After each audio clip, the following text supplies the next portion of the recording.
Thank you so much, my Collegiate Cubby Company desk. It's great to hear from you guys once more. We're getting ready. Well, I guess he's having a dance off over here. He was just really happy that Shelly was able to get her groove on at the end of that last game. But I kind of want to dive into what they were talking about a bit, especially TJ. I think that he had really good points about what we might see going into Game 2 here and really changing when it comes to the draft. Hell, I would love to see a Zach be drafted right now.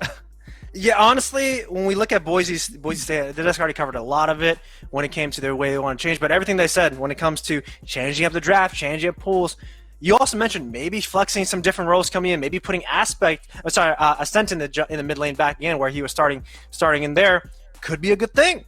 You know, we spoke a lot about that. TJ spoke a lot about that mid lane, how that matchup works between Mordekaiser and Silas, and it definitely looked like Red Hots just didn't understand that matchup, and that's why he had to pay for it. But that's always something that we wonder when it hits to Game 2, Alex. You know, we commentated many teams, we commentated many squads where when their back is against the wall, they have two options. Do we stick to what we know, or do we throw everything off the table and start seeing if we can create some awesome recipe that we have? We have to wonder what Boise State has in mind, because you know they have Japanese import who's well known within the amateur scene, also their coach too, and also helping them draft. I feel like if I'm Boise State, I feel like I'm Japanese import, probably want them to stay comfort and stay true to what they are, because we take a look at the rosters down below and the players that they're positioning in, everything's staying the same. Yeah, it doesn't seem like they're going for those swaps just yet. I mean, of course they could. They could decide, you know, they're going to swap things up a little bit when it comes to how they actually flex things around. But right now, we do get the Gangplank Nidalee banned away by Boise, saying that Donkey was a bit too strong on that champion. But it makes me wonder what we're going to see change in terms of actual champion pools for the jungle. Because right now, Rumble, Nidalee, Morgana, these are the things that I'm looking to see if they get through the draft, because I feel like Donkey is going to be more than comfortable playing that Diana jungle if Nidalee's off the table. Yeah, that's why I'm wondering if I'm U of T, do we know that Ascent can play Diana jungle? I mean, he is the mid lane starter, right? He probably has some sort of experience just playing Diana fundamentally. So that's something that you do have to be mindful of, especially with all these mages coming into the jungle pool. Like, yeah, there's that role swap, but Ascent, he probably has played Diana sometime in his life. Of course, the Rumble being banned away is also another jungler as well, but Boise banning Morgana. That's something surprising. It looks like they just don't play Morgana in the jungle either, so many champions in the jungle are already being moved away, but Diana's still on that table. That's what I was talking about. Ascent probably can pilot this, but one champion that was left open in that game one is that Jace on 527. Let's see if he can put it on his table and take it and be a dedicated split pusher and start, stomping heads. But personally, I'm not the biggest fan of seeing blind Jaces, especially if you are more than comfortable playing something that can counter it, because he does have some good counters that if you're confident enough playing some of those champions, you can completely style on him. You can completely make it so he is useless, that he is not getting nearly the damage that he needs to. But here's the thing, though, Alex. 80 carry is the one who's stepping in the top lane. That is true. Does he have that? Look at him. He's already picking the Scion. He doesn't have the pool to be like, I could pick that Aurelia into you and, make that a skill matchup. I could pick these champions that could dive into you and make you useless. He don't have those kind of champions. That's why that Jace looking really good. Well, that could still be a Scion bot lane, now that we have Senna locked in. And I know you're going to kind of question it, but that's the only reason why I'm like, that actually can be flexed there. They decided to put that into Dean's hand, so it does have that question mark that Toronto have to now play with. We expect it to be top lane for carry, a lot easier to be able to pilot, especially into Jace. Even if he's not going to win, he's not necessarily going to lose that lane. The big thing, though, is how they're going to ban going into this next part, because right now, for Toronto, they have drafted the top side of their map already. Donkey's going on to Elise as opposed to going on to something that, the Diana that was picked on the other side. This is something that is similar in vein to how Nidalee likes to play. Early, aggressive jungler, heavy AP threat that can really back up Toronto. They definitely can, man. University of Toronto already establishing themselves. They're going to be playing heavy top side. This is where it's kind of cool, where game one they played Caitlyn Morgana and had a strong bot side. They're flipping the script right now. They're putting everything on 5-2-7 table. They picked the TF so they can add on to that diving potential. And along with that, Elise also a really dang good diver because she can repel up and dodge those turret shots. But going back to Boise State, you talk about that side going on the bottom side. Alex, side can go in the mid lane too. Like if we talk about Matt flexing, you can send the Scion in the mid lane, and against TF, you're not really going to be under kill threat, and you can, just whenever TF wants to go to a side lane, probably top side, just show yourself up too. Start running it down. Let Jesus take the wheel and see if you can get some kills and counteract that offensive play of what UOT is already starting to draft. As these bans are coming through, though, Alex, we take a look at University of Toronto. They don't want to deal with these globals. Even though in Game 1 they did a good job dealing with it, there's just too much of an X factor to work around with. So I like that these two champions, Galio and Shen, being removed off the table. Yeah, and this makes me wonder what we're going to see drafted instead for Boise. If they're going to try to rely again onto those globals, or if they're going to just continue to commit towards this style of more of a team fight, work together as a unit, as well as having something that is going to be able to keep them alive. The Senna is a great champion to help out Diana from a good range. You know, you get Dawning Shadows from that range with a lot of damage behind it, as well as the shields. But on the other side, Toronto are also going for a bot lane that is purely going to push in. And now that the Soraka has been locked in for Dean, we know that is going to be Psy on top with an Akali mid. Yeah, so right now, Boise State, very clear that they want to play for the mid 2-on-2s. But then we take a look at University of Toronto, it's very clear what their strong side and their weak side is. You know, that's why I was wondering. I think Boise State, instead of picking that Senna, you're going Senna Soraka. That's just a safe lane, just going to out-sustain in pure 2-on-2s. But you look at University of Toronto, there's not Def Ref in the mid lane with Swain, is it? Well, let's see. We got to see what is going to happen. Okay. It could be flex around. I was thinking it was going to be the support Swain, but they might even flip the script further and have a support TF all about roaming around the map, being kind of the River Shen style, where it's not really about being in lane. It's Sivir pushing in the wave. You're trying to get to level 6, so you constantly are going to be that threat. Gold card into Everfrost, constantly keeping someone locked down. Yeah, more than likely, I'm going to assume this is going to be a lethality server because in this bottom side, you don't want to be in melee range at all. I mean, in auto attack range at all. You want to make sure that boomerang blade be hitting and hurting everyone with as much lethality as you can, and along with that, just being a utility bot with just to throw those ultimates out. I actually really like lethality server in this game because you got, 3 squishy members of Kali, Sivir, and Soraka. You can poke them out from a distance, and you don't want to stay in threat here. And if you are able to go lethality Sivir, you basically get to manage the wave by yourself. You basically become a solo laner once you get that tier and that serrated Dirk already in your inventory. That opens up Little Frosty to go a little bit ham on some of the mid lane and that top lane, especially when you're trying to dive that top lane sign that AD carry has on deck. So it's very clear how both these teams are going to be playing, but I'm definitely liking University of Toronto's composition right now, Alex. It's interesting, and something to keep in mind too is a little frosty on this support TF bot lane is the fact that you land a gold card on top of it, then you're going lethality Sivir afterwards. Well, that Soraka, that Senna, whoever's the one that tanks up the gold card is going to be down to what? Probably like not even half health further than that, because if you can get 2 abilities proc of your Q, exactly. Yeah, you just throw the gold card, and then a boomerang comes flying out, and then you're like, all right, cool, let me throw wild cards too. Honestly, University of Toronto's bot lane is mad poke, and this is the best way to answer, one of the best ways to answer just the sustained game, because they're not looking to fight 2-on-2. They're not looking just fight through all this sustaining and healing. They're making sure that these two champions don't heal, limiting that mana pool and, nerfing that to the ground. So I'm liking the way University of Toronto is going to be answering, because we look at Boise State, AD carry wasn't having a fun time in that Shen versus Nar matchup, and it was going to be the same thing. He's going to be pressuring on that top side, and that Donkey kind of ran circles in that jungle too. If University of Toronto just maintain that game plan of tackling that top side, it's going to be a good thing. But see, I do want to kind of flip it and talk about Boise and what they have for themselves, because when you look at Toronto, the one thing they do lack is a clear defined front line. Swain is probably going to kind of fit into that, being that pseudo tank, but you have 2 assassins on Boise State. You have Diana and Akali. If they're able to jump into that back line immediately onto someone like Seiko, even if they can jump onto Donkey before he's able to throw out that cocoon and get the full burst of damage, they're going to be able to blow them up before anyone can answer. And that is going to be the big thing for Toronto. How fast can they respond to the 2 assassins diving into the back line? It's going to be real tough, Alex. I'm not going to lie.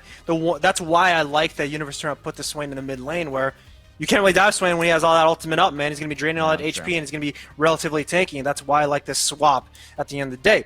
But for Boise State, they do have that snowball potential. Red Hots can look to make some roams off and can look to just tackle Donkey in the jungle, along with helping out Ascent when it comes to this 2-on-2 in the mid lane. Because we look at Akali, we can look at Akali. She can easily execute one of these members off the face of the earth. Same thing with Ascent too. And along with that, they can, man, if they are able to, they can look for a dive on the top lane and actually tackle 527. So those are the big key things of what Boise can do when they turn level 6 and when those ultimates are online. Is tackle 527, tackle them down, make sure your 2 assassins are snowballing, because if you manage to get to that back line, you can do a lot of damage, Alex, I'm being honest.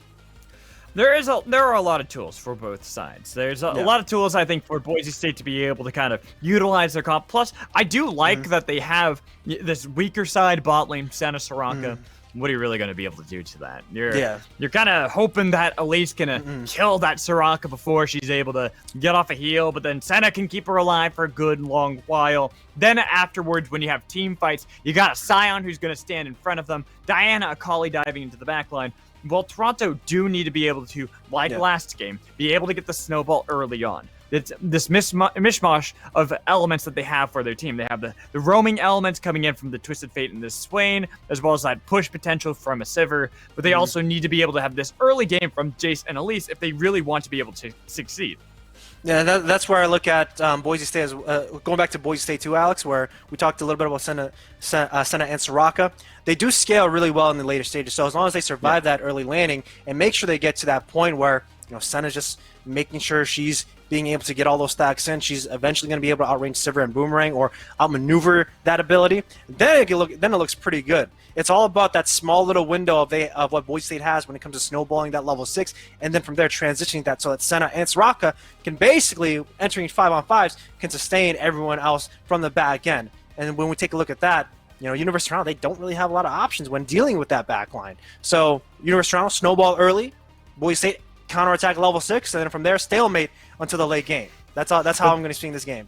But, well, if we're using Game 1 as an example, we saw that Boise State, with a composition that did need a stalemate until that level 6, weren't able to do so. Yeah. They lost out on a couple solo kills mid lane, and here it is a Swain into Akali. They thought they had the counter matchup. It's like Akali into Twisted Fate. We got this super easy, and then Toronto flipped the script. They made it so now it's a much more difficult matchup for this Akali in lane, giving Defruff every tool to try to be able to get more solo kills here in Game 2. And I'm assuming that Defruff is probably going to run Ignite too, because he ran Ignite on Mordekaiser mid lane. Usually we're going to be seeing TPs. That means that he's going to have a lot of kill threat against this Akali, especially when Shroud is activated, because he's going to sit there and just drain all that HP away. It doesn't matter if you're unseen. He's just going to sit there and be like, woo, soften all that blood up and be like, I'm feeling good. You still want to try and fight me? Okay, I'm down.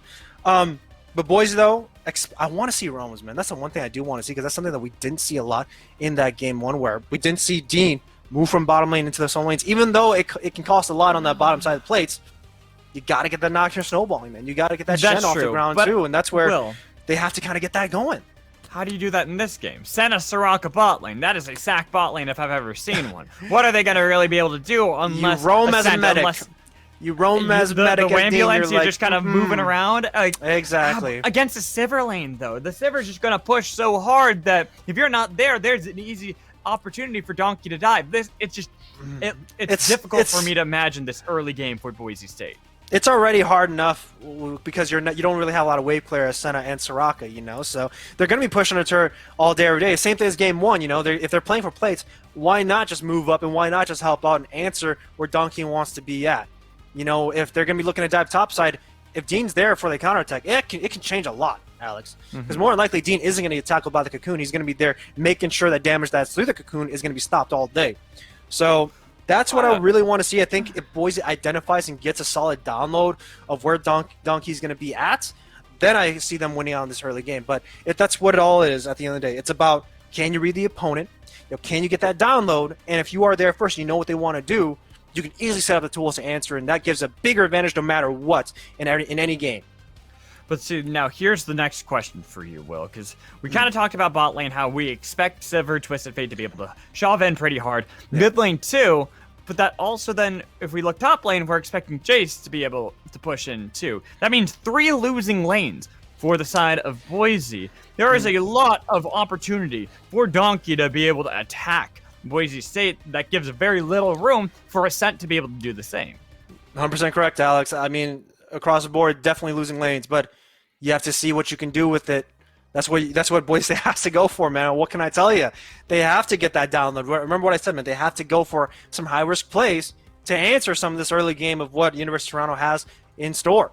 You know, can you answer when Donkey wants to invade? Can you answer when 527 is pushing that top lane and making sure you're able to set up a freeze? These are all the question marks that you have to answer. You have to ask yourselves when playing against this very strong early game composition, because even though they have a full-on aggressive composition in the early game, there's always holes in that spot. So if you can figure out that hole, you can answer and get that gold back and get the swing back into your things approaching the mid-game. It's going to be rough, but there are definitely those opportunities for Boise State. And I feel like as long as they're able to hold the line, they might be able to fight back against Toronto. While Toronto definitely going to look to see if they can take that lead, if they can take that edge like they got in Game 1 and continue to snowball out of control where Boise have nothing to be able to answer them. They just end the game so quickly. We're getting ready. We're already loading up Game 2 here for round of 32 between University of Toronto and Boise State. It is swapped sides, just so people know on the graphics. It is going to be Boise on blue and Toronto on red. All right.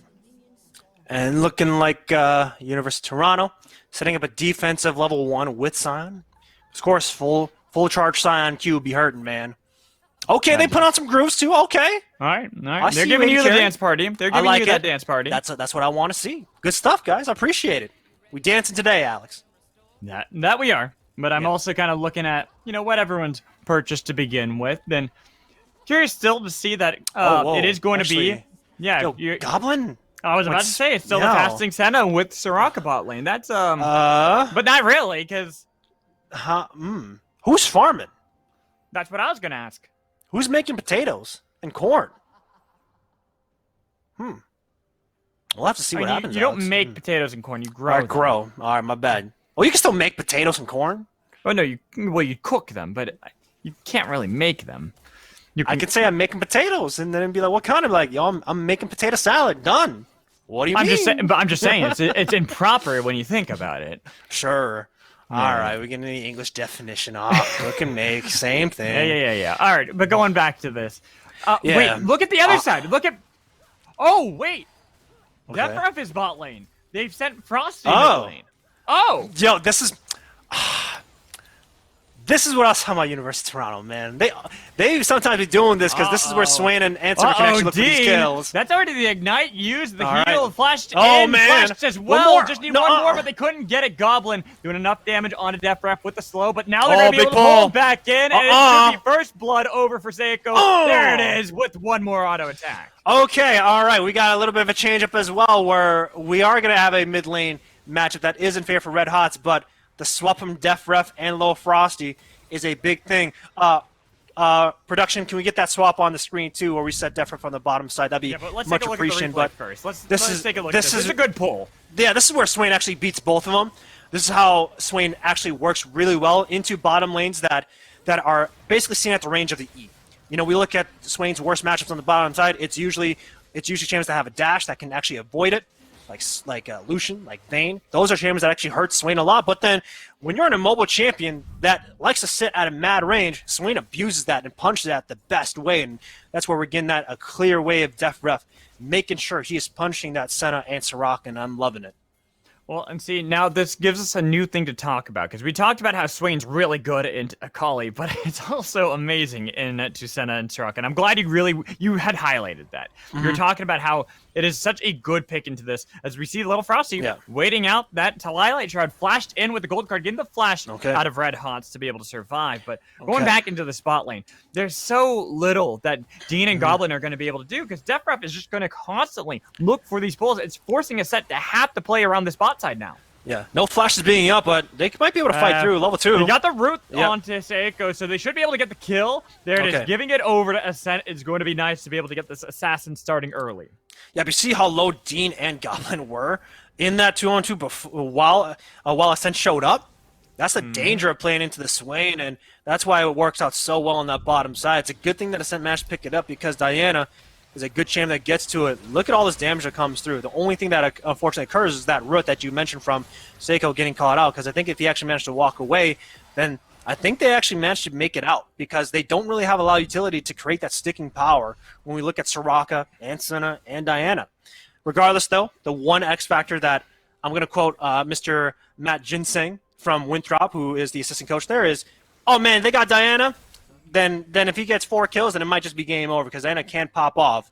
Red Hots, though, no flash, could get tackled. No flash. Flash coming in with the cocoon. Donkey should be able to pick up this kill pretty easily onto Red Hots, even if you have the Conqueror, the help out of the Repel. There it is, taking his first kill of the game, too.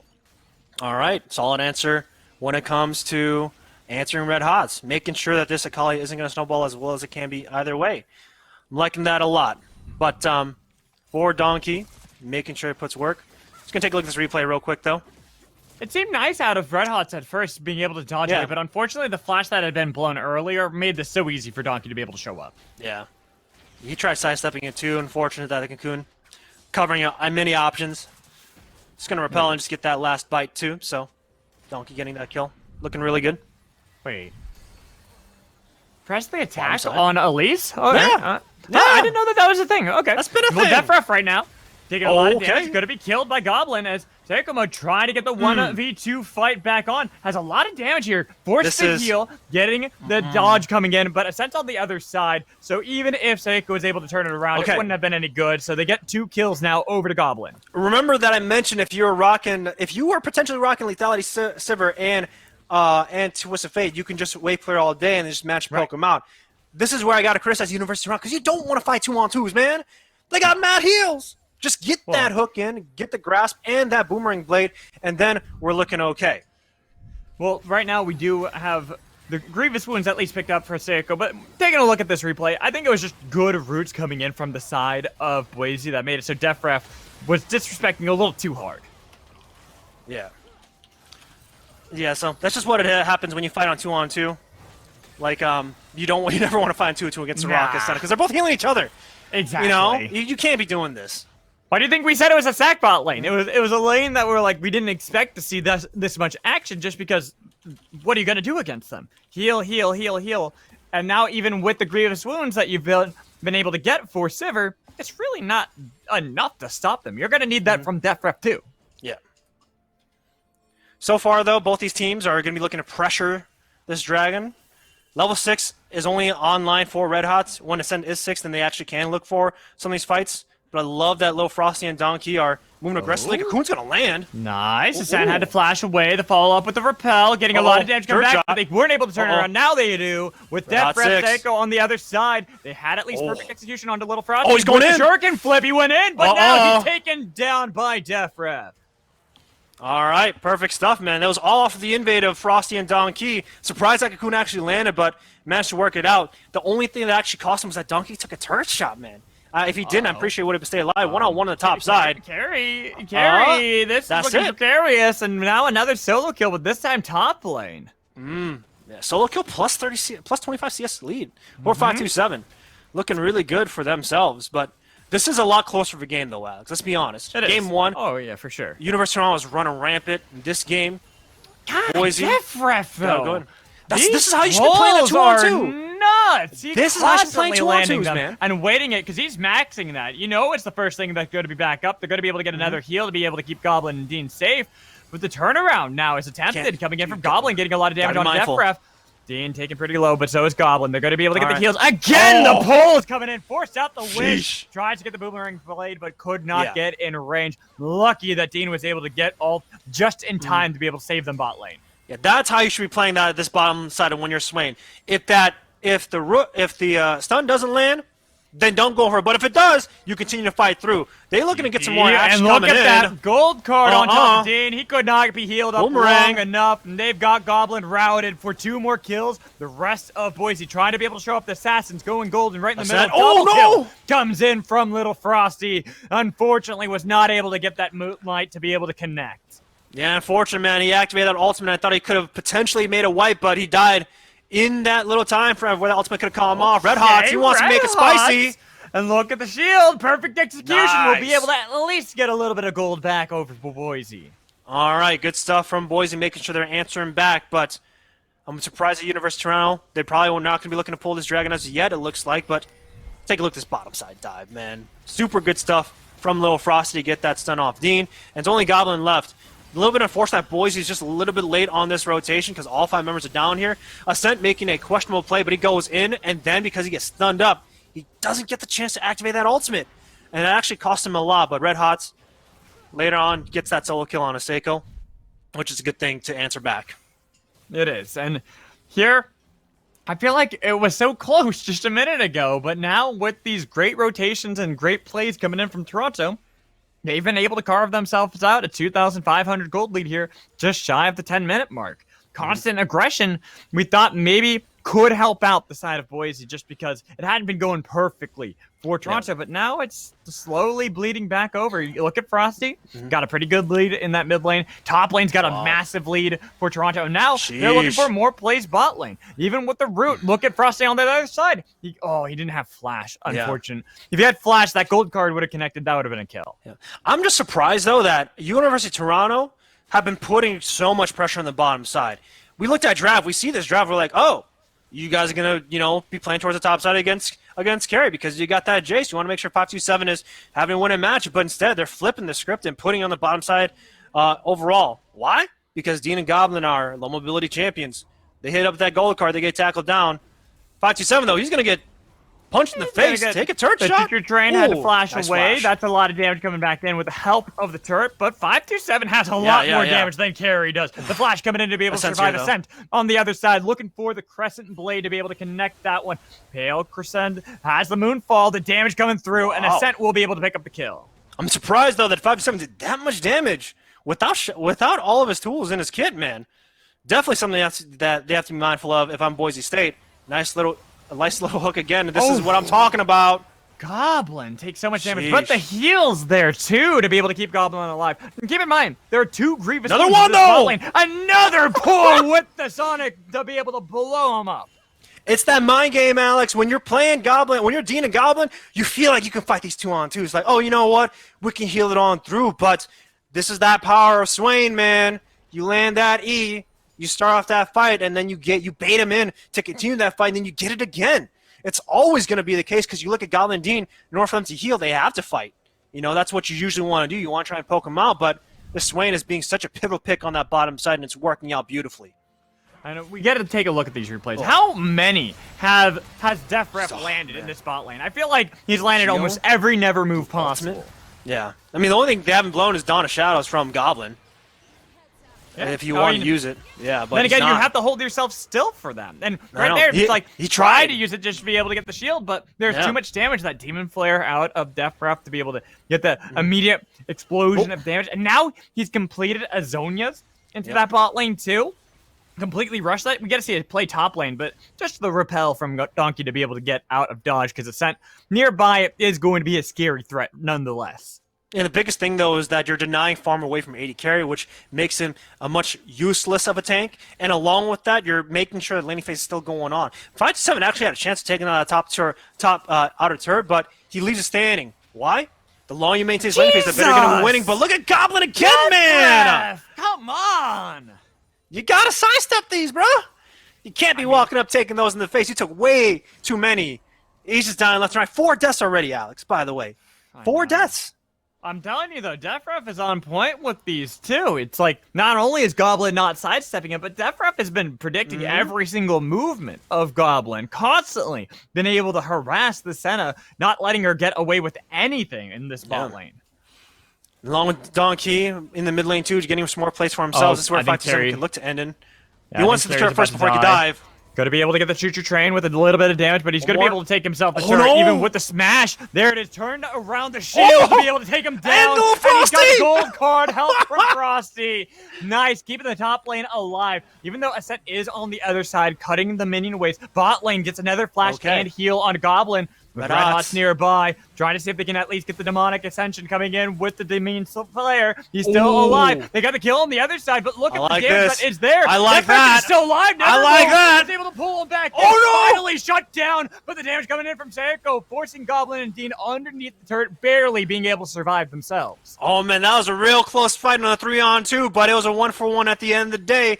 That means the University of Toronto will be coming up ahead. Behind. Look, that was look, all look, for two it. But look TPs. at the There's two backup. TPs behind. They're trying to see what they can get for them. The damage in from Seiko sidesteps from the root with Carry nearby, looking for the shock blast on a team, but Goblin is trying to be able to body block that one, so that way Sirocco can say, oh my god! Woo! Alright, okay. I did not know he had an EX Hadouken already on the tail. My god! 527 doing a lot of damage, and also he's been farming perfectly, Alex. I don't know if we mentioned that.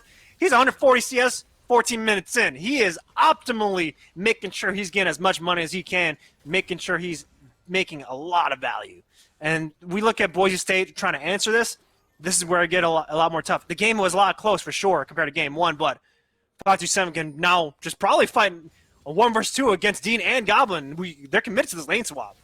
They are, and I'm just waiting for another shock blast to land out of 527, see how much damage it's going to do to Goblin or onto Dean. Oh, no, 1v2, knocks them back, and he gets the kill. 1v3 with Red Hot's finally showing up a little bit too late to the party. Oh my god! 527, he's a god! That's what I was saying. That's what I was saying all day, Alex. 527 is so dang fed in this game. He, of course, University of Toronto didn't play for him until like the later stages when Lil Frosty was trying to help out. But same thing with Don Key denying a wave. But this guy just got a free matchup and he's able to just farm perfectly for himself, and he's putting so much damage across the board. My God, how are they going to answer this? This is what happens when you don't counterpick the Jace and he's left alone, like you said. Has so much damage in it. Had that shock blast landed, I think you would have killed Goblin. This. But they do want him so bad. Now it's a 2v4. Demon Flare. 527! Where does that go? He ascended to the heavens with that, with Carry taking the brunt of the damage. They're going to be able to get Death Breath to go golden. Decimating Snatch not connecting. The Demon Flare does a lot of damage. They're going to sacrifice Swain, trying to see if they can show up, help out 527. Red Hot's on top of him, but that Eclipse is helping out. Finally, he's shut down, but they got the kill back on the Red Hots. With everyone else showing up from Toronto, they got the kill on a Goblin and on a Carry. Only Dean is alive here now in the middle of everybody, knowing that he cannot fight back and has to run for the hills. This is deja vu, man. Boise State took on a numbers advantage fight on the bottom side, but they still lost. This is something that we saw back in game one. We saw it again in game two. Ascent, he wants to answer back. Gold card has the Moonfall, but the Everfrost keep him rooted for so long with the wild cards too. You're gonna be able to get a little bit of health coming in. I don't know if Dean wants this. A gold card. He wants to be able to chase this back onto Dean. Who does he want more? Wants that Soraka, but Soraka is going to be pushed back towards the base. Regardless, though, Boise State are now losing the fights that they have a numbers advantage for, and this is where we don't want to see at the end of the day. We want to see them winning those fights when you have numbers advantage, because that means you can get a reward off of it. Take a look at this. This was all in again. Instead of using it on Death Ref, they're using it on 527, and look at 527. That slam legit at 500. It legit did 500 damage. And now he's able to continue it through. I love that Death Ref is actually positioning here because he's actually controlling this choke. But at the back end, Shock Blast missing actually costs 527 a lot. Because if he managed to get that off on the back line, you know the man is going to be blitzing all the way through. Kakuno, of course, going to miss on from Red Hot too, but because he flashed it forward to commit to that, he's going to pay for his life. But still, 5 members on the bottom side, and University of Toronto still coming on top of it. Boise State, they're bleeding out way too fast, Alex. That was essentially, if you think about it, a 4v5. Even if it was like a long, drawn-out fight for the side of Toronto, they're that far ahead. They didn't even need Little Frosty, but 527 taking way too much damage here. The damage back on the Goblin. He feeling himself. Red Hot's on the other side. He's going to be executed by the perfect execution. It should be the turnaround coming in before Dawning Shadows. And again, it is a 4v5. Look at Death Ref. Only onto one. They're going to be able to get the kill on a Death Ref. Sicko mode, trying to sidestep, had to flash over to be able to body block with the help of the boulder to be able to get away from Boise State. But all this time, Donkey getting himself a Rift Herald. Finally, something though for Boise State to actually win in that fight and a numbers advantage. They actually get 2 for 1 now. So I definitely like that a lot. Red Hots getting the kill onto 527 is also a really good thing because they're snowballing the Akali. So Boise State, they're definitely making some answers for University of Toronto. Right now, they're just fighting with numbers disadvantage. They keep on fighting these 4-on-5s, and I don't know why. 527 was feeling a little bit too much of himself in that fight. He was like, you know what? I'm a god. You know, I'm looking like Captain America right now in this TV show, and I think I could take it. And then you get tackled by the Falcon and the Winter Soldier. You're going to get that shield taken away. And hopefully 527 cleans up. There's a flash in, looking for the damage back on top with Red Hots on the other side. Oh, God! Blade was able to turn it around, so it's only a 1-for-1. That's not what. That's not what. Same thing, man. You don't want to be trading these one for ones. Ascent 3-5-3. Fortunately, not looking too good for himself. No. But Boise State, they got to recuperate. They got to rally themselves up and just calm down and make sure they're fighting here. This is where 527 was looking a little bit like John Walker, stepping up way too far, and then he gets tackled by Red Hots But at still, the back end. that damage onto Red Hots shows that if they play this one just a little bit more cautiously, Toronto should be able to steamroll the game. They just have to play together, Alex. That's the one thing I want Boise State to do, and this is the time that they are playing together, but then it's just too little too late at this point. Because this is a good fight. Yes, you trade 1 for 2, but then you have to maintain these kind of things, and that's the one thing I have to wonder for the Boise State squad. Can y'all play together? Can y'all stick together and make sure you guys are finding optimal fights? Because face checking like this, my made carry, isn't the right move, and the more you're unable to find these fights, the more these individual players of University of Toronto are able to farm. Look at how much money each of these members have made across the board. 177, 175 in the mid lane, 164 Huge in the leads positions. too. Yeah, mad leads in here. They're looking like the upper class in this economy right now. Now they're investing all that gold into seeing if they can get themselves a Baron, which Boise, they can't see. They don't even know. Well, now they do, but what can you do? Can you even stop it? You're losing 4v5 fights. I think this might be the right call to try to see if you can get the kill on a 5-7, but with them being so far away, they've now lost everything. They've gotten no kills. They didn't get the Baron, and now with the Destiny Gate opened up, they're trying to see if they can chase down Gold Card onto carry. The Shock Blast damage onto Goblin on the other side. They had to sacrifice the tank, but the Flash coming in and the Flash away from Dean to be able to survive. There's Demon Flare still up, waiting for the Supernova to be able to get a bunch of damage on a Boise. Gold card with the cleanse, with the Shock Blast damage on to Goblin. Keeps him completely at bay. Toronto going to be able to open up the base. Oh, the and gold card! Ascent went in, and he died before Moonfall could reign supreme. And this is Toronto looking to take game 2.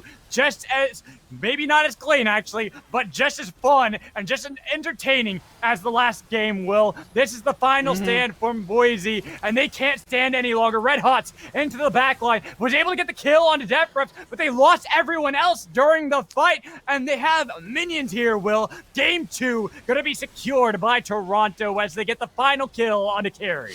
Yeah, unfortunately, the fight that they had on the bottom side with the 1 for 2 doesn't translate instantly because University of Toronto, they got that Baron, Alex. They were like, you know what? We got this in the bag. They started running it down mid lane, and they take this game a lot faster than in game 1, too. So, credit to them. They were playing chaotic, and they changed the game plan. They were playing towards that bottom side, and it worked out in the long-run form. They weren't playing towards 5-2-7 in the top side, but at the end of the day, Alex, University of Toronto, even though some of them were kind of feeling themselves a little bit too much, they still played the way they want to play. And that's the freedom that they had when it came to this game, is where they all just were able to just help each other out. If someone was to help join in, they will. And it worked out at the end. Well, and see, that's the thing about Toronto. When your interview with them, they talked about how they kind of do their own thing. They have fun with this, and you could see how fun they were, fun they were having in this second game, especially 5-2-7. How many times he was trying to fight 1v5 and still coming out with kills was absurd.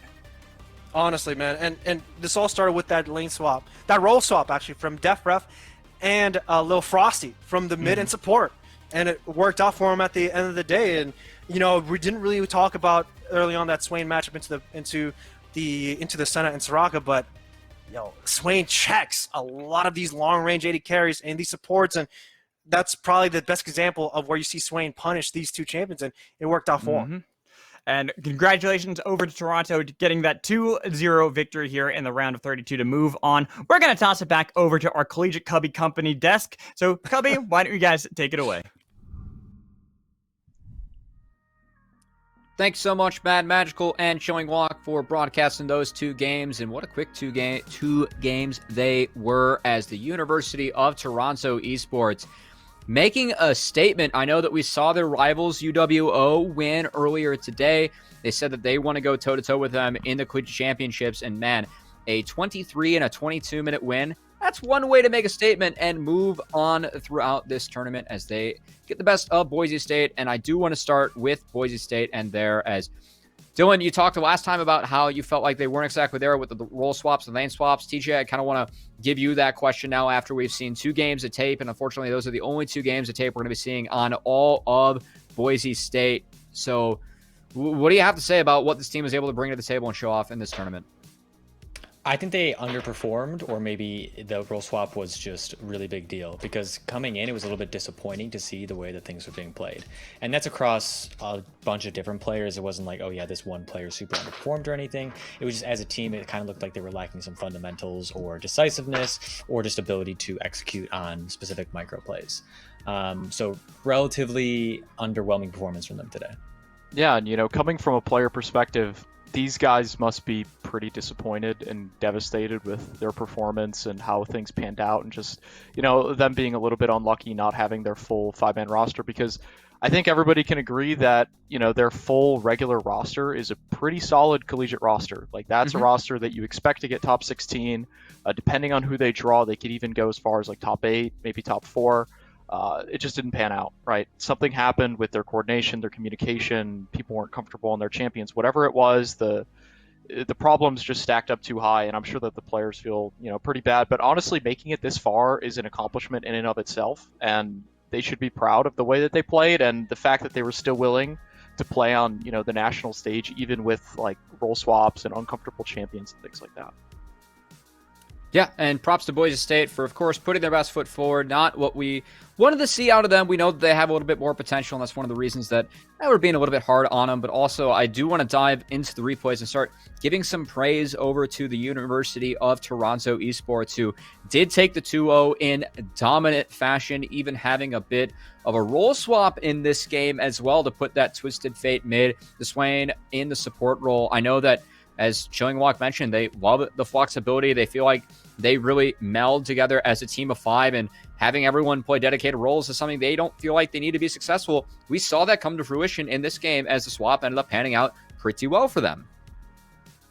Yeah, I mean, I feel like TJ can definitely comment more on this, just with him being such a flexible player himself throughout his time in amateur and collegiate. But like, there is a lot of value to being able to just say like, yo, Swain is such a good pick here. Like, who's our best Swain player? And, like, you're just going to play Swain and win the game. Like, TJ has been in that position before where I've literally played games with him where he just swaps around roles during, champ select, and he just changes based on whatever champion is good.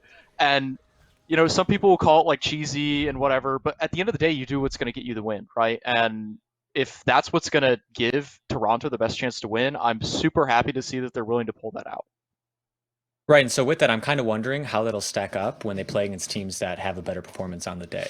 So are they able to continue these swaps if they're playing against Harrisburg, if they're playing against Maryville, some of the more favored teams for the tournament, and if they even have the confidence to do it? Because it's one thing when you're like smurfing or like, you're hot on the day kind of stuff to say like, oh yeah, I can do this. But then match day game 5, are you going to pull it out?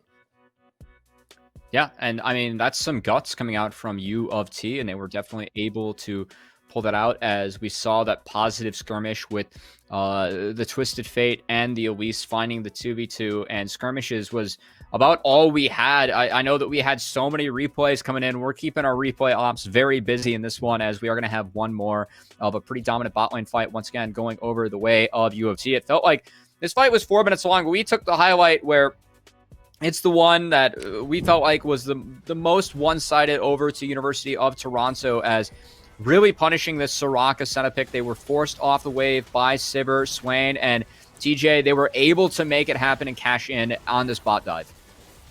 Right, and this was immediately after an extended bot fight where Senna and Soraka were constantly healing each other. You can see that's why the ultimates, the sums are on cooldowns. So this is a really good punish by them to be able to pull all of their strong early mid-game champions to go ahead and dive the bot side of Boise State. So very well played by them. Would love to see a lot of decisive action like this in future games. Again, if you're the losing or the winning team. Yeah, and one thing I like to see with Toronto and their decision making is, normally we saw Chilling Walk pull this out. If you're going to pick Jace Elise, that just screams that you're going to dive top. You're going to, play to freeze the wave, extend Jace's lead. But as soon as Scion's locked in, Jace is pretty fine in that lane on his own. You don't really get a lot of value from shutting Scion down. He's difficult to dive. He can pick up CS pretty freely with his Q under turret.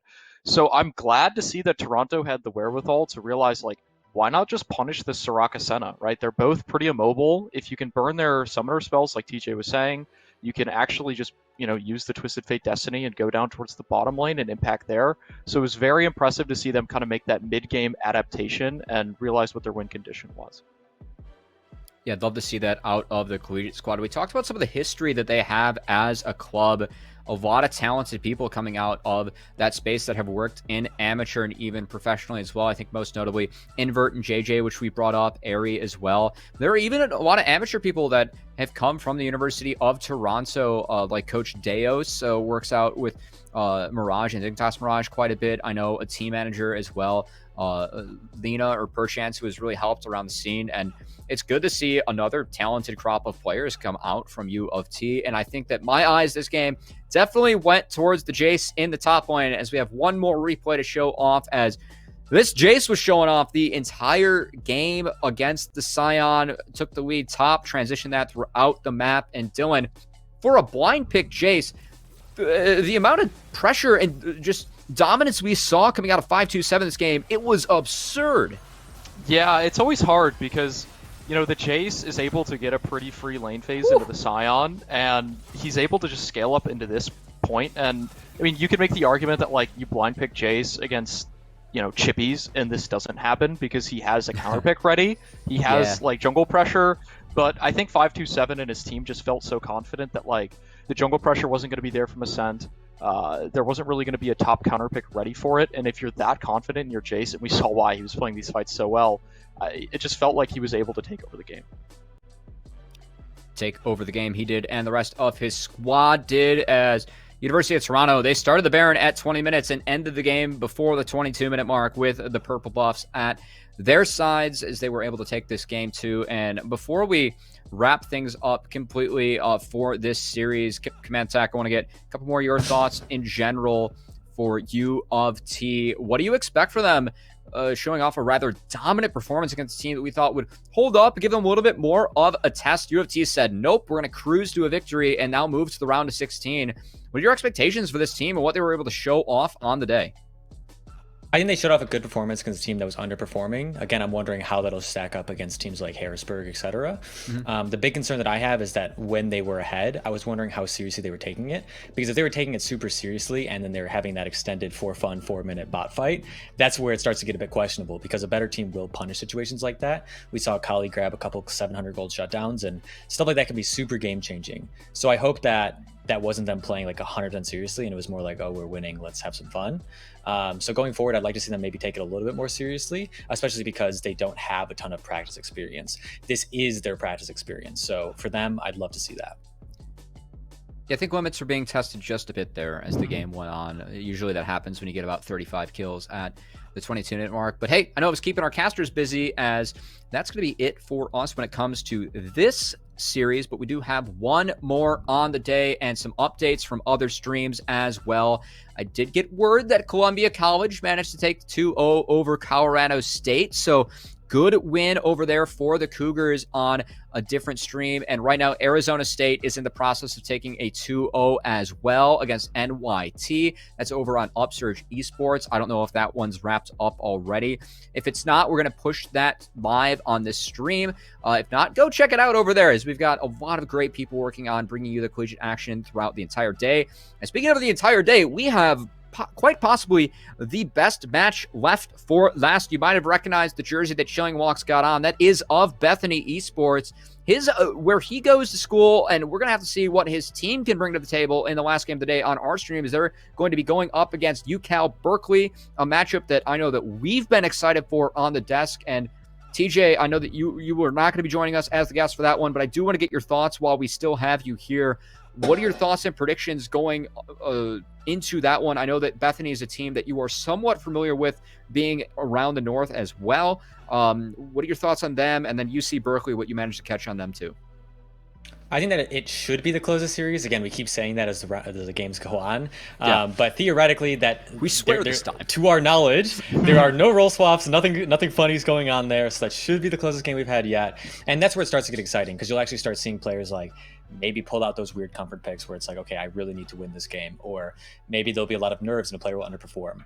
A lot of those players have a bunch of experience already. So I wouldn't say that it's like a huge expectation for that, but that's always something to keep in mind, because when you're being streamed, when you're, in a fight for your life type of scenario, that stuff does tend to come out.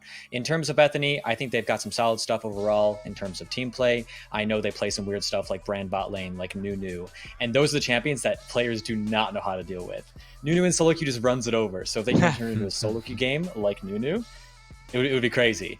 In terms of UCI, I haven't really had as much information on them because they're not in the Northern Conference, so I'm hopeful to see that they will respect some of those things. Like, don't just write it off and say like, oh, well, Bethany won't play Nunu because it's a competitive game, because you can definitely cheese win some stuff like that. So respect all the target bans, understand what they're going to do, and then play their own game, because whatever they've practiced should give them the best chance of winning against Bethany. Yeah, and knowing Bethany and knowing Hunter, Nunu is definitely in the cards for them, as he's going to try and get the ball rolling for his team in that jungle position. But before we actually exit, we've had a lot of games that have been played across all the streams, and we actually get to take a peek at the bracket. Big shout outs to our graphics guy, Nick, for putting this one together for us. As taking a little bit of a peek-see, we've got the top half of the bracket starting to line up as U of T will be going up against Purdue. That's a matchup that both teams cruised to very dominant victories just recently. You can see Maryville, ASU also, they did confirm that win over on the Upsurge Esports stream. Taking a whole look, and good to see some of these second round matchups panning out. Should be some excitement. We have to still set up the full table, as I know that my eyes actually go immediately towards ISU Michigan State. That should be a great match. And also UIUC against Buffalo. Team Dylan, you and I are very familiar with them as the last team in our conference. Actually, the second seed, they were invited, had a great first round series, and might be able to take it up against UIUC as Quacker, Zeno, two insane solo laners that showed off their stuff in Proving Grounds. But hey, Buffalo, they have Keenos in the top lane, who is a top 50 ranked challenger player. So we're going to have to see if that is something that they can use to topple UIUC, one of the best teams we have in this tournament as well. But guys, that's going to be it for us for this series. Don't go anywhere. We have some content that we will have rolling for you until the next series starts. Bethany versus UC Berkeley. That's going to kick off at 8 p.m. Eastern, 5 p.m. PST. So join us again then to catch what we swear this time is going to be the closest match of the day on this stream. We promise we have the script. We're going to deliver that one for you. But until then, I'm Matt Cubby Samuelson. Thanks so much to Dylan and Command Attack for joining me for this series, and we will see you again later today.